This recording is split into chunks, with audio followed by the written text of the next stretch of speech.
News. Joining us now is the top Democrat on the Intelligence Committee, Congressman Adam Schiff of California. Congressman, thank you for being with us tonight. I really appreciate it.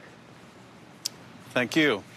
Why do you think that Gates could be a key source of information on the central matter at hand here? Well, you have Paul Manafort, who was the campaign chair for a period of time, and then you had Corey Lewandowski, who was the campaign manager for a period of time. Rick Gates spans almost the entire length of the campaign, and as you mentioned earlier, also played a role during the transition and thereafter. So he's in a position to see, the whole length and breadth of what was taking place during the campaign. He traveled on the presidential plane for a period of time.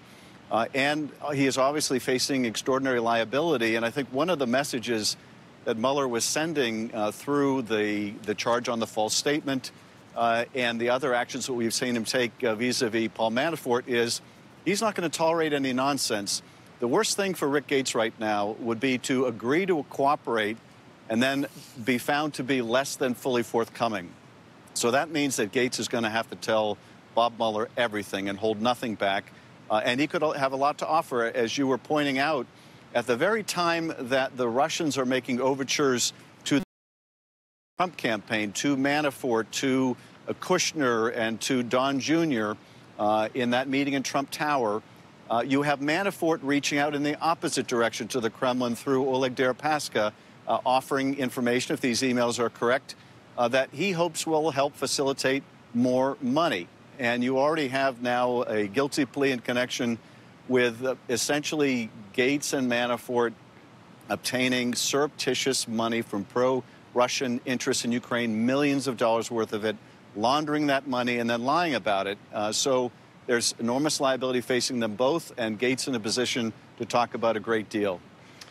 Congressman, in the past week, we've just seen a remarkable amount of activity from the special counsel's office. I probably got the math wrong, and it was a little hard to add it all up, but by my best count, I think we've seen 89 new felony charges brought against 17 different people in the course of a week. And now, of course, we've got the deputy campaign chair pleading guilty, agreeing to cooperate. Through all of these legal proceedings, the voluminous filings and indictments and charges that we've seen over the past week or so, aside from the question of the legal jeopardy any of these folks may be facing, big picture, do you feel like the special counsel's investigation has now told us more than we knew before about the central question, about the Russian attack, about whether they had help? Do we now understand more from these filings than we did before about that main plot line? Oh, absolutely. And I think that was really part of Bob Mueller's intention.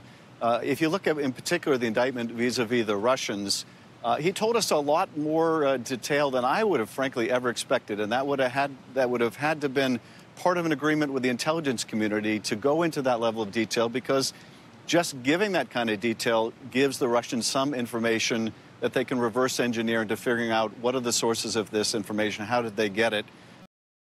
Undoubtedly, in the Kremlin, when that indictment was produced, they were wondering, how the hell do the Americans know so much? But he wanted, I think, to tell the country as well about this Russian attack on our democracy. These very detailed charges now involving Manafort and Gates, I think, also tell Manafort just how much the special counsel knows, just how much liability that he faces. And that statement that Manafort issued today, I thought, was very telling.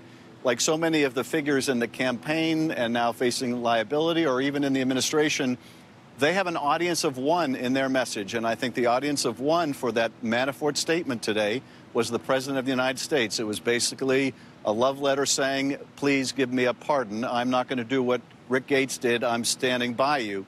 But he's obviously facing enormous liability, and now an insider cooperating. And I think the detail of those indictments show him, as well as the country, just what these guys were involved with. Congressman Adam Schiff, the top Democrat on the Intelligence Committee, joining us from California tonight.